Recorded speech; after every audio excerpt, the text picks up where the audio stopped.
আসসালামু আলাইকুম। রাসূল করিম সাল্লাল্লাহু আলাইহি ওয়াসাল্লাম যখন মক্কা থেকে মদিনায় হিজরত করলেন, হিজরতের দ্বিতীয় বছরে আবু জেহেলের নেতৃত্বে 1000 সৈন্য নিয়ে তারা রাসূল করিম সাল্লাল্লাহু আলাইহি ওয়াসাল্লাম এবং তার সাহাবীদের হত্যা করার জন্য নেমে পড়লেন, অর্থাৎ মুসলমানদের সাথে যুদ্ধ করবে। রাসূল করিম সাল্লাল্লাহু আলাইহি ওয়াসাল্লাম সাহাবীদের সাথে পরামর্শ করলেন কি করা যায়। মিকদাদ রাদিয়াল্লাহু তাআলা আনহু এবং আনসারী সাহাবীরা বললেন, ইয়া রাসূলুল্লাহ, আপনি যেখানে খুশি আমাদেরকে নিয়ে যান। আমরা মূসা আলাইহিস সালামের উম্মতের মতো বলবো না আপনি আর আল্লাহ গিয়ে যুদ্ধ করেন, বরং আপনার সামনে পিছনে ডানে বামে সর্বস্থানে থেকে আমরা যুদ্ধ করব। রাসূল করিম সাল্লাল্লাহু আলাইহি ওয়াসাল্লাম খুশি হয়ে গেলেন।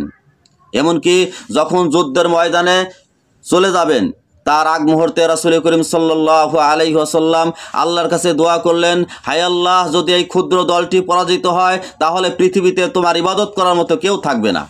আল্লাহ তাআলা দোয়া কবুল করলেন। যুদ্ধ শুরু হয়ে গেল।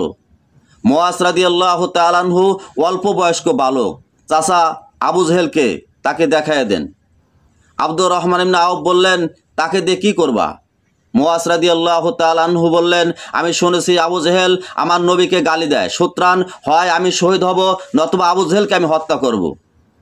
আব্দুর রহমান ইবনে আওফ আশ্চর্যিত হলেন। দেখা গেল কথা বলতে বলতে হঠাৎ করে মুআজ রাদিয়াল্লাহু তাআলা আনহু আবু জেহেলের পায়ে আঘাত করে দিয়েছে। আবু জেহেল ঘোড়ার পিঠ থেকে পড়ে গেল। তার ভাই মুআউইজ তিনি প্রচণ্ড আঘাত করলেন। অবশেষে অন্য একজন সাহাবী আবু জেহেলের গর্দান কেটে ফেলে। অর্থাৎ শেষ পর্যন্ত মুসলমানরা বিজয়ের দিকে ধাবিত হতে থাকে। আল্লাহ রাব্বুল আলামিন সূরা আনফালের মধ্যে বলেছেন, আল্লাহ তাআলা ফেরেশতা দিয়ে এই যুদ্ধে সাহায্য করেছিলেন। মুসলমানদের মাত্র 14 জন শহীদ হয়েছিল, কিন্তু কাফেরদের ৭০ জন বন্দী হয়েছিল এবং ৭০ জন নিহত হয়েছিল।